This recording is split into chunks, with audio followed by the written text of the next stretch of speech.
and then it rained.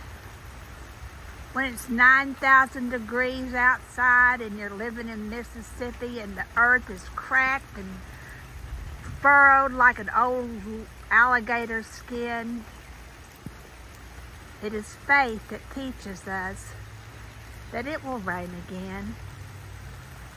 It always does.